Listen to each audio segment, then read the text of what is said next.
Graça e paz, meus irmãos. Mais uma vez nós estamos nos reunindo como igreja.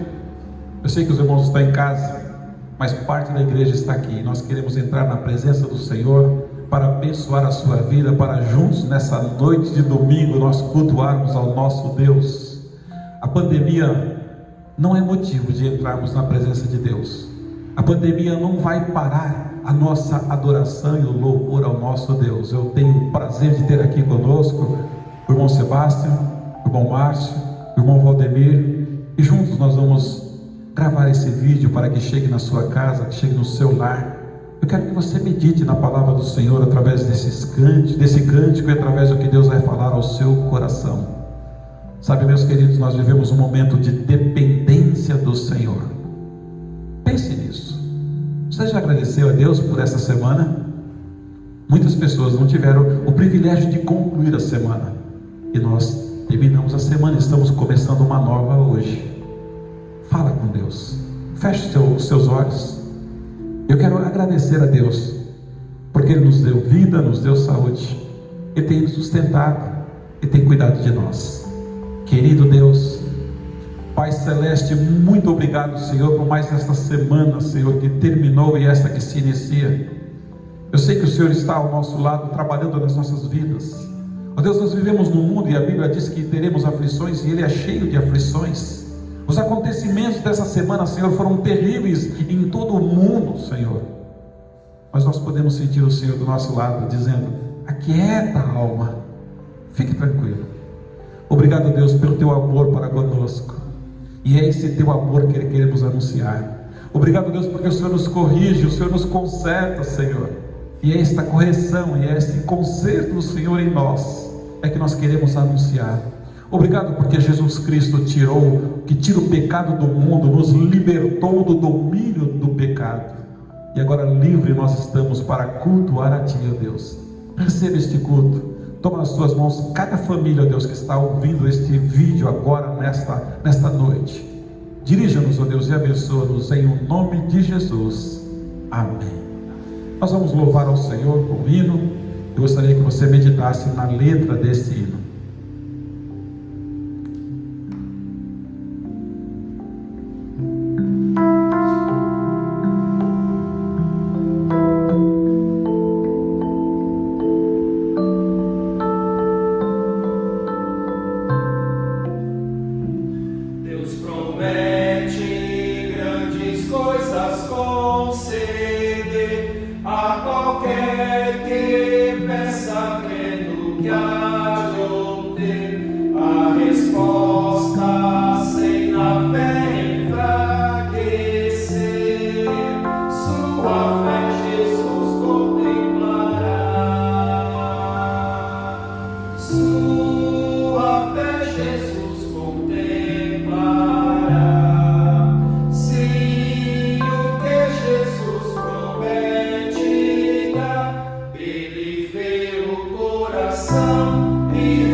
Ele prometeu e não irá negar.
Meus irmãos, é tão bom saber que Deus está contemplando a nossa fé, e Ele se agrada quando a nossa fé está fundamentada em Jesus Cristo. Eu quero meditar com vocês nesta noite de domingo sobre um texto muito conhecido na palavra de Deus, que se encontra em Mateus capítulo 3. Mateus capítulo 3, eu quero ler alguns versículos com vocês para nós meditarmos o que Deus tem a falar conosco. Diz assim, Mateus capítulo 3, a partir do versículo 1, que naqueles dias apareceu João Batista pregando no deserto da Judéia e dizia: arrependei-vos, porque está próximo o reino dos céus. Porque este é o referido por intermédio do profeta Isaías. Voz do que clama no deserto: preparai o caminho do Senhor, endireitai as suas veredas. Usava João vestes de pelos de camelo e um cinto de couro, e a sua alimentação eram gafanhotos e mel silvestre, ou mel do campo. Versículo 5: então saíram a ter com ele Jerusalém, toda a Judéia e toda a circunvizinhança do Jordão, e eram por ele batizados no rio Jordão, confessando os seus pecados. Vendo ele, porém, que muitos fariseus e saduceus vinham ao batismo, disse-lhes: raça de víboras, quem vos induziu a fugir da ira vindoura? Produzi, pois, frutos dignos de arrependimento. Meus irmãos, esta era a mensagem de João. João, meus queridos, era um homem que de repente aparece aquela figura de vestimenta exótica, conhecido como João Batista. Ele foi o último dos profetas. Ele anunciava a vinda do reino de Deus, a vinda do Senhor e do Messias. Ele anunciava o reino que era esperado pelos judeus. Aquele homem que a sua voz ecoava com uma mensagem poderosa, uma mensagem dos céus. Meus irmãos, diz a Bíblia no versículo 4 que João chamava a atenção de todos por sua forma de vestir. Ele, pela sua maneira como ele se alimentava, pela sua moradia, ou seja, podemos perceber que era um homem que tinha total dependência do Senhor. Uma voz que clamava no deserto, um alimento que não era peculiar nas mesas, um tipo de vestir que era o adequado para ele. Mas uma coisa, João tinha absoluta independência do sistema que regia a sociedade naquele período. Eu posso dizer que era um homem que vivia na contramão do sistema do mundo. Esse era João. Além disso, era um homem que Deus conferiu a ele autoridade para anunciar a necessidade de arrependimento. Meus irmãos, ele não estava pregando autoajuda. Era um homem que estava ali preparando o caminho para que o Senhor Jesus viesse, e Jesus veio e foi batizado por ele. E diz a palavra do Senhor que ele recebeu autoridade para pregar ao que os homens necessitavam. Os homens necessitavam de arrependimento, os homens não necessitavam de outra coisa maior que não fosse arrependimento e mudança de vida, da maneira mais adequada para indicar um relacionamento com Deus. Mudar a vida, mudar o curso das suas vidas, porque eles precisavam se relacionar com Deus, um Deus que é puro, um Deus que é santo, e não pode conviver com o que é impuro. Eu fico pensando nesses últimos dias, será que Deus está feliz com o tipo de vida que os homens estão adotando? Os homens vivendo como se não existisse Deus, os homens que não consultam a Deus, os homens que ficam buscando na ciência resposta para os seus problemas. Meus queridos, lá no deserto Deus cuidou daquele povo por 40 anos, era só Deus por eles. Eu quero dizer que para nós é só Deus por nós, e a Bíblia diz: se Deus é por nós, quem será contra nós? Sabe, meus irmãos, mais que a sua aparência, muito mais que a aparência daquele homem rústico ali, aquela figura exótica pregando no deserto, mais que isso, a sua mensagem causava um impacto tão profundo que a multidão se dirigia ao Rio Jordão para ser batizado por ele, porque a mensagem entrava nos corações e eles percebiam: eu sou pecador. A palavra grega escolhida por Mateus para se referir ao arrependimento, conforme a pregação de João, é metanoia. Essa palavra usada por Mateus, ela significa mais do que sentir dor ou peso na consciência pela desobediência a Deus. É muito mais que isso, queridos. É uma mudança radical de ideias, é uma mudança radical de pensamentos, é uma mudança radical de atitudes. É como eu pegar o caminho errado, eu percebo que está errado, eu volto para pegar o caminho certo. Volte-se para Deus, meu querido, porque sem Deus nós estamos no caminho errado. Ou seja, deixar de seguir ou acreditar em determinada coisa para viver um novo modo de enxergar a vida. Como é que eu enxergo a vida? Feliz aquele que entende que tudo vem de Deus, aquele que reconhece que pode elevar os olhos para o alto, porque de lá vem o seu socorro. O nosso socorro, meu amado, minha amada, vem do Senhor que fez os céus e a terra. Eu vejo a vida diferente agora, o que chamamos de conversão, sabe? Quando você pega a pista errada, a primeira coisa que você procura é um retorno, é uma conversão. E quando você encontra, você volta. Voltar-se para Deus, abandonando tudo que desagrada ao Senhor. Meus amados, representa o processo de arrependimento, de conversão do indivíduo para determinada doutrina, ou seja, a sua consciência agora está na reinterpretação que a pessoa tem da sua vida. Eu tinha uma leitura da minha vida, das minhas atitudes, agora eu tenho uma outra. Ou seja, aquela mudança na minha vida intelectual, na minha vida espiritual, na minha vida emocional. Quem me dirige agora é o Senhor. Por isso que João tinha uma mensagem forte: arrependam-se, arrependam-se. Sabe, meus irmãos, é um processo constante, é um processo crescente, onde nós encontramos o Senhor, e agora nós estamos nesse processo chamado santificação. O seu início se dá a partir do momento em que o indivíduo reconhece e aceita a sua fé no que o Senhor prega, ou seja, na doutrina de Cristo, e que foi pregada por Ele, pelos profetas, pelos apóstolos. Fé em Cristo Jesus. É aquilo que Romanos capítulo 12, versículo 2 diz: transforme-se pela renovação da sua mente. Uma mente nova, uma mente renovada. É aquilo que Paulo tinha razão quando ele falava: uma mente renovada, para que nós possamos ser capazes de experimentar e comprovar boa, agradável e perfeita vontade de Deus. Você tem se agradado com a vontade de Deus na sua vida, meu querido? Se a vontade de Deus tem te desagradado tanto, é hora de arrependimento. É hora de entender que a mensagem que João pregava no deserto era verídica.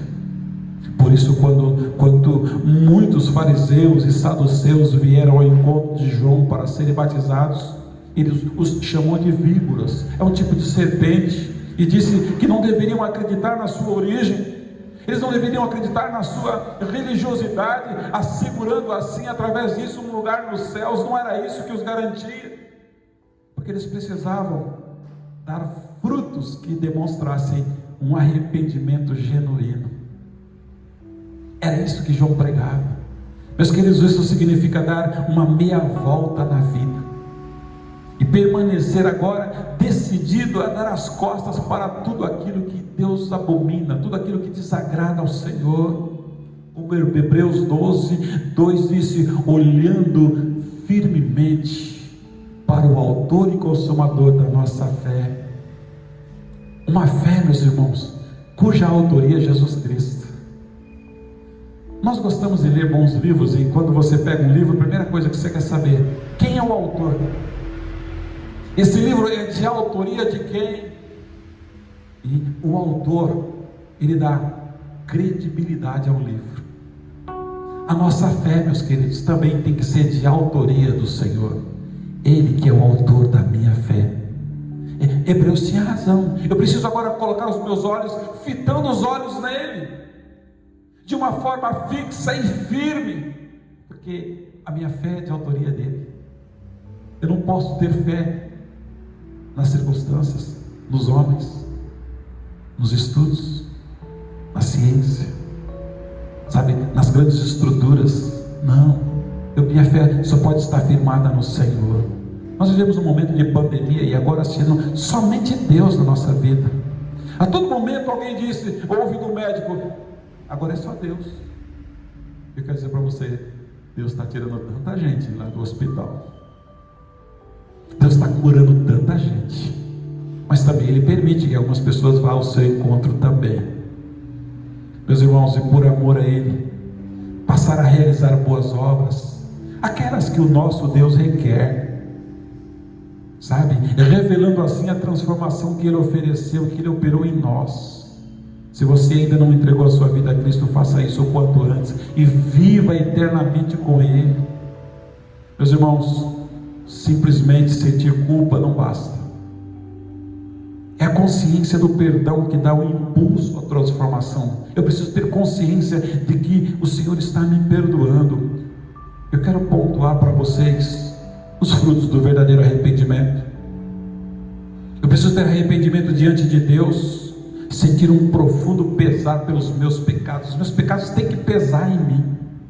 Eu não posso sentir conforto nos pecados. É aquilo, meus irmãos, que o Senhor tem falado. Tiago capítulo 4, versículo 9 disse: entristeçam-se, lamentem e chorem, troquem o riso por lamento e a alegria por tristeza, humilhem-se diante do Senhor e Ele os exaltará. Eu preciso, meus irmãos, ter um segundo fruto: confissão sincera. Confessar os meus pecados ao Senhor. Atos capítulo 3, versículo 19 disse: arrependam-se, pois, e volte-se para Deus, para que os seus pecados sejam cancelados. Deus cancela os nossos pecados. É por isso que quando Jesus foi batizado, os céus disse numa forma corpórea, através de um pombo, e o Senhor disse assim, olha que Ele disse: eis o Cordeiro de Deus. Eis o Cordeiro de Deus que tira o pecado do mundo. Então Ele quer cancelar. Em Atos capítulo 26, 20, Ele quer dizer o seguinte: arrependam-se e volte-se para Deus, praticando obras que mostrem o seu arrependimento. Primeiro Ele cancela os nossos pecados, depois Ele diz que eu preciso mostrar as obras de quem é arrependido. Sabe, meus irmãos, essa mudança precisa ser feita. Depois eu preciso deixar os caminhos pecaminosos. Como é que está a sua vida? Alguns eventos foram cancelados. E você talvez esteja muito chateado. Queridos, o maior evento que já existiu na face da terra foi o Filho do Homem pisar na face da terra. O povo de Deus, a todo final de semana, ele vê um grande evento, a manifestação do poder de Deus no meio do seu povo. Tem um outro grande evento para acontecer. Jesus Cristo vem nos ares buscar a sua igreja. Isaías capítulo 55, versículo 7, ele quer transformar vidas, meus irmãos. O ímpio precisa abandonar o seu caminho. O homem mau precisa abandonar os seus pensamentos. Isaías disse: volte-se para o Senhor, que terá misericórdia de ti. Volte-se para o nosso Deus, porque Ele é o quê? Bondoso. Ele quer perdoar de bom grado os seus pecados. Depois você precisa romper com todo o pecado que você já está acostumado a viver. Aqueles pecados que estão, sabe, você nem percebe, ele está ligado, grudado em você. Talvez uma mentira, um sarcasmo, talvez alguém que já não tem mais credibilidade. O Senhor quer restituir sua vida, meu querido. Por último, frutos dignos de arrependimento são os resultados de uma vida transformada. Foi do jeito que foi com Zaqueu, lembra? Quando Zaqueu encontrou Jesus, ele disse: ah, Senhor, a vida transformou. Se em alguma coisa eu transgredi, eu quero restituir 4 vezes. Foi o que aconteceu com o Paulo quando encontrou Jesus. Ele não era mais Saulo, agora ele era Paulo. Foi o que aconteceu com Pedro quando ele se converteu, se tornando um dos grandes pregadores do Evangelho. Meus irmãos, é essa transformação que Deus quer fazer na nossa vida. Era simples. João Batista começando ali a sua primeira ministração para as pessoas, uma palavra de arrependimento. Sabe, queridos, resolve os seus problemas. Fé e arrependimento é o que eu preciso para ser salvo, porque Jesus já fez tudo na cruz do Calvário. Eu quero concluir essa mensagem dizendo que a grande questão aqui é a seguinte: quando nós dizemos que nos arrependemos, nós não estamos apenas sentindo remorso. Nós temos um sincero sentimento de que a minha vida não estava boa sem Jesus. Se não vivemos a mudança de mente, aquela proposta aqui por João, sentindo apenas remorso, a gente vai voltar a pecar novamente. Remorso não é arrependimento. Remorso, meus irmãos, não traz mudança de vida. E sem mudança de vida, nós estamos negando a Cristo. Sem mudança de vida, nós estamos abrindo mão da sua excelente obra redentora na nossa vida. E por último, eu quero que você pense o seguinte: o que Deus está esperando de você? Eu quero falar agora para você que é homem e mulher de Deus. Você que é povo de Deus. Deus diz para você nessa noite: você precisa se humilhar. A gente tem se dirigido a Deus não com humildade. A gente tem se dirigido a Deus como se nós tivéssemos autoridade sobre Ele. Não, queridos. Ele te dá autoridade na palavra, mas a autoridade está no Filho de Deus. Você precisa se humilhar. Você precisa orar. Você precisa buscar a face do Senhor. Você precisa se converter dos seus maus caminhos. Vê se tem um mau caminho em você. É o que Davi clamava: vê, Senhor, se há em mim. O Senhor disse: então eu vou ouvir dos céus, eu vou perdoar os seus pecados e vou sarar a sua terra. Mas nesse texto de 2 Crônicas, capítulo 7, eu li o 14, mas o 15 disse: então os meus olhos estão abertos, os meus ouvidos estão atentos para as orações feitas nesse lugar. Salomão ouviu isso. O templo estava lindo, mas ele foi consagrado a Deus. Eu quero que você consagre a sua vida ao Senhor. Arrependimento. Volte-se. Deus quer transformar a sua vida. O mundo não está legal, não está bom, mas o que Deus tem para você é infinitamente melhor. Coloque a tua família, coloque a tua vida no altar do Senhor. Se você entendeu que Jesus te chama para ser um homem e uma mulher dele, um servo do Senhor, faça essa breve oração comigo. Deus querido, eu entendi, Senhor, nessa noite que a minha vida não está legal, não está boa, Senhor. Eu entendi que sem Cristo eu estou literalmente perdido. Mas com Cristo eu encontrei o caminho. Com Cristo eu encontrei a verdade. Com Cristo eu encontrei a vida. Ah, Senhor, agora eu caminho para a eternidade, louvando ao Senhor. Senhor, agora a minha vida está nas tuas mãos. Eu me entrego, Senhor. Eu me arrependo dos meus pecados. E a minha fé agora, Deus, tem autoria em Jesus Cristo. Toma nas tuas mãos a minha vida e a minha família, Deus, porque eu creio no Senhor Jesus para ser salvo, tanto a mim quanto a minha casa. A minha casa, Senhor. Meu Deus, perdoa as minhas falhas, ó Deus. Reconheço Jesus como meu Salvador, mas também como meu Senhor. E quero viver, ó Deus, doravante no senhorio de Cristo. Esse é o desejo do meu coração. No nome de Jesus. Amém. Que o Senhor abençoe a sua vida, que o Senhor te guarde e te proteja, e tenha uma semana abençoada. Que a paz do Senhor te acompanhe. Amém.